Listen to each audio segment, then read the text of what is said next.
श्री शिवाय नमस्तुभ्यम दोस्तों। मंदिर में रखी मूर्ति, दीपक और घंटी को धोने वाले हो जाओ सावधान, वरना घर हो जाएगा बर्बाद। दोस्तों, आप सभी लोग जानते हो कि हम सभी लोग अपने घर के मंदिर में पूजन तो करते ही करते हैं, पर बहुत सारे लोगों के मन में अक्सर एक सवाल जरूर आता होगा कि हम लोग जब अपने घर में इतने अच्छे से भगवान की पूजन अर्चना करते हैं तो भगवान हमें उस पूजन अर्चना का फल क्यों नहीं देते हैं। तो दोस्तों, उसका सबसे बड़ा कारण है कि आप अपनी पूजन अर्चना में कुछ ऐसी गलतियां करते हो जिसके बारे में आपको पता ही नहीं है, और वो गलतियां आप लोग हमेशा करते आ रहे हो। इस वीडियो में हम आपको वही गलतियां आपकी बताने वाले हैं जिन गलतियों को आप लोग अपने घर में पूजा करते समय करते हो, अपने घर के पूजा घर में। और अगर आप लोग इन गलतियों को सुधार लोगे तो भगवान की जो पूजा है वो आपकी जो पूजा है वो भगवान स्वीकार करेंगे, और जब भगवान आपकी पूजा को स्वीकार करते हैं तो वो आपको आशीर्वाद भी देते हैं। आपके जीवन में जो भी परेशानियां होती हैं उनको भी दूर करते हैं, साथ ही में आपकी मनोकामनाओं की भी वो यहाँ पर पूर्ण जरूर करते हैं। आइए जानते हैं कि आप लोग कौन कौन सी जो गलतियां हैं वो करते हैं अपने घर के पूजा घर में। देखो, सबसे पहले हम लोग यहाँ पर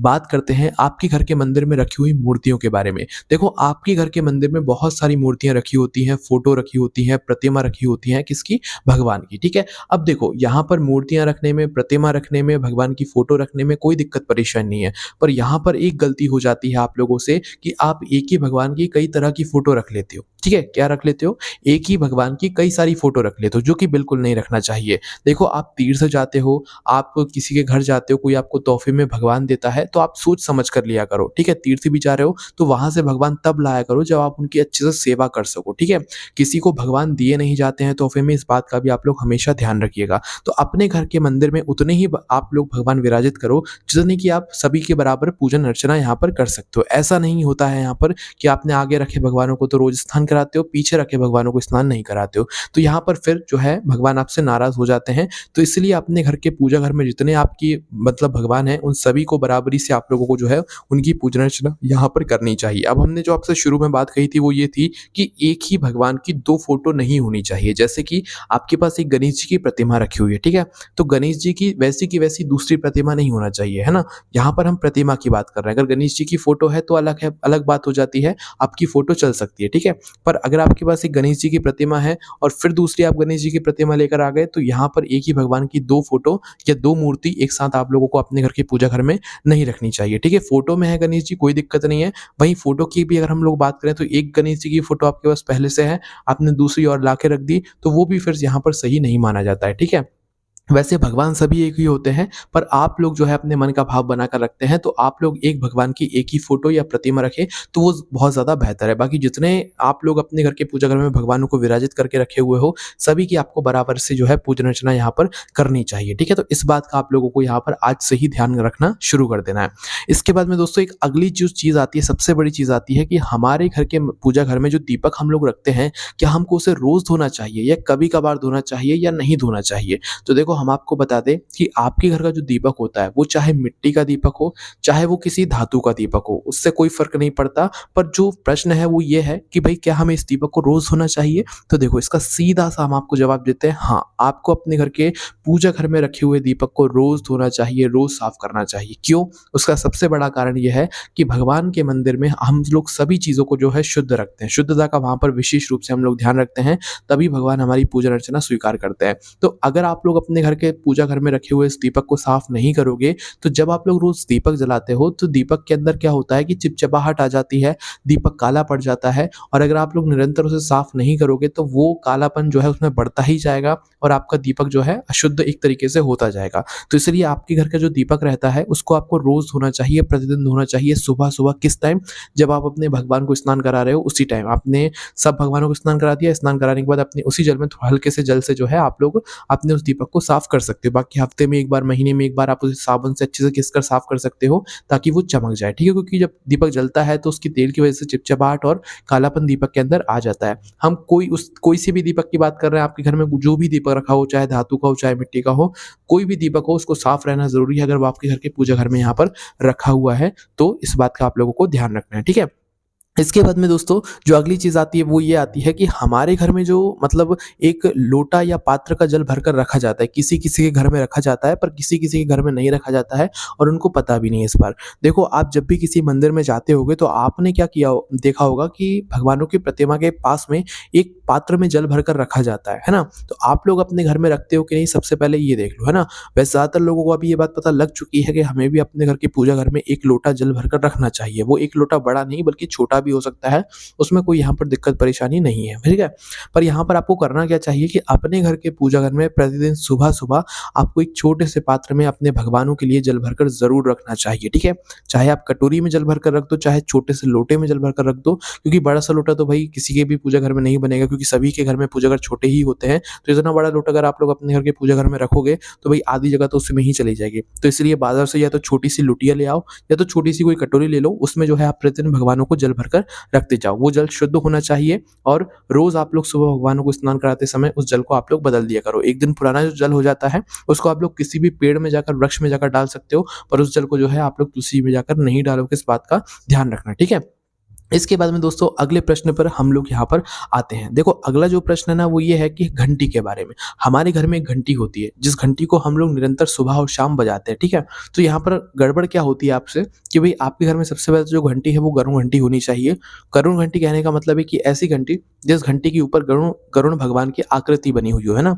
नॉर्मल घंटी अगर आपके पास है जिसमें गरुड़ भगवान नहीं है तो वो घंटी आपको नहीं बजानी चाहिए, है ना? तो घंटी को ऐसी ही बजानी चाहिए, ऐसी घंटी आपके घर के पूजा घर में होनी चाहिए जिसमें गरुड़ भगवान की आकृति बनी हुई हो, है ना? और हमेशा घंटी को अपने घर के जो पूजा घर होता है, पूजा घर में बिल्कुल सामने की तरफ रखना चाहिए। ऐसा नहीं कि बिल्कुल घंटी को पीछे छुपा कर रख दिया, वो दिख भी नहीं रही, है ना? तो घंटी को हमेशा बिल्कुल सामने की तरफ ही अपने घर के पूजा घर में रखनी चाहिए कि वो हम सबको दिखे, है ना? अब देखो जिस तरीके से जो है यहाँ पर हम अपने घर में सभी भगवानों को स्नान कराते हैं, उसी तरीके से हमें घंटी को भी रोज़ स्नान कराना चाहिए क्योंकि वो भी गरुड़ भगवान हैं। गरुड़ भगवान की आकृति उसमें बनी हुई होती है। तो इसलिए आपको ध्यान रखना है कि आपके घर की जो घंटी होती है, उसको भी आपको प्रतिदिन मतलब धोना होता है, साफ करना होता है, स्नान कराना होता है, ठीक है? तो इस बात का आप लोगों को ध्यान रखना है। अब घंटी की जब बात कर ही दी है, तो भई आप में से ज़्यादातर लोगों का ये प्रश्न और भी होता है कि भई घंटी को हमें कब, कितनी बार और कैसे बजाना चाहिए? क्योंकि अक्सर शाम के समय लोगों का ये कहना रहता है कि भई शाम के समय घंटी को नहीं बजाया जाता है। तो हम आपकी इस बात को बिल्कुल गलत साबित कर देते हैं। वो कैसे कर देते हैं वो आप लोग सुन लीजिए।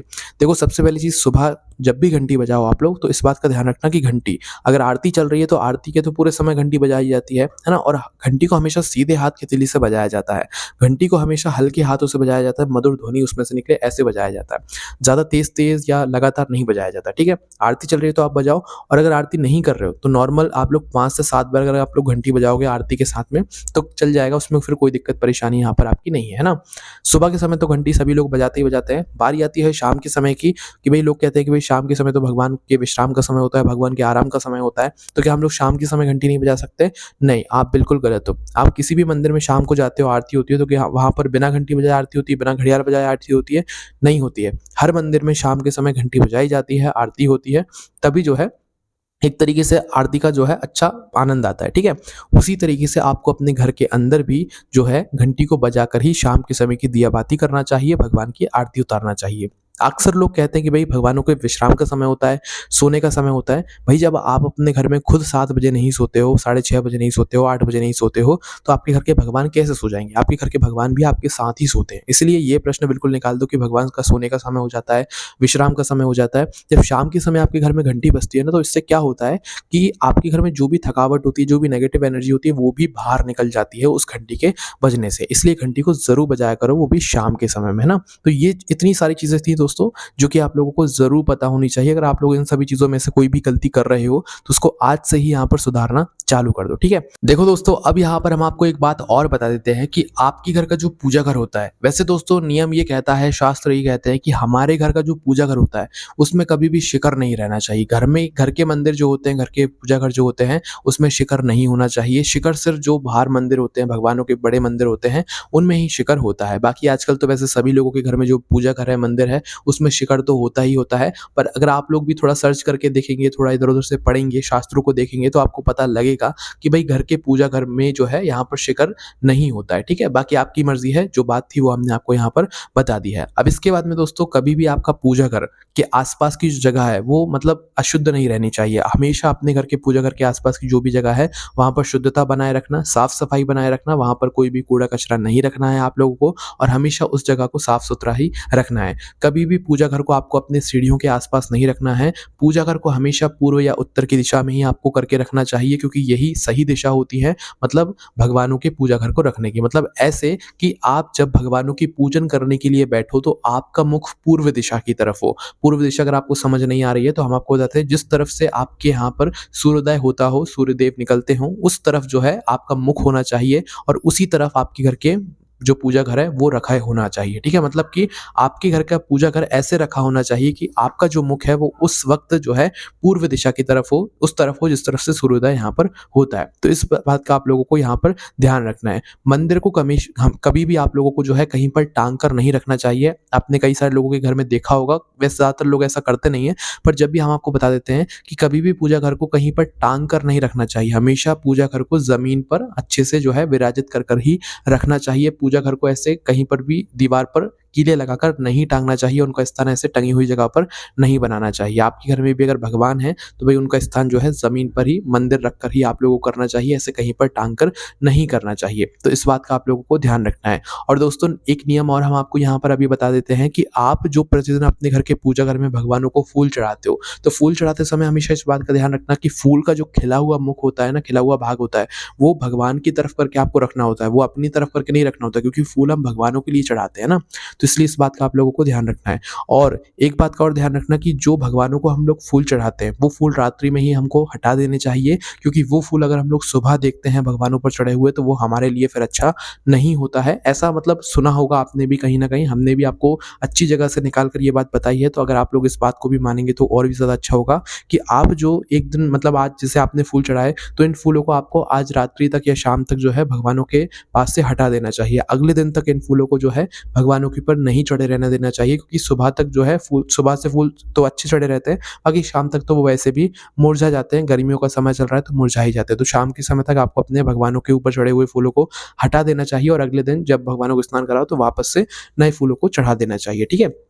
तो इस तरीके से दोस्तों ये हैं वो सारी चीज़ें जो कि आप लोगों को अपने घर के मंदिर में, पूजा घर में जो है हमेशा ध्यान रखना है। अगर आप इन सभी चीज़ों को सुधार लोगे, तो भई आपके ऊपर जो भी दुःख और परेशानी चल रही होगी, वो सब कुछ ठीक हो जाएगी। आपके जीवन में जो भी आपकी मनोकामना होगी, वो भी यहाँ पर पूर्ण ज़रूर होगी। आपको कोई भी परेशानी आती है, हमसे कमेंट करके पूछ सकते हैं। इसी के साथ आप हमारी वेबसाइट भोलेनाथभक्ति.com पर भी आप लोगों को ये सारी जानकारी पढ़ने के लिए मिल जाएगी। ओम नमः शिवाय, जय भोले बाबा, श्री शिवाय, नमस्तुभ्यम।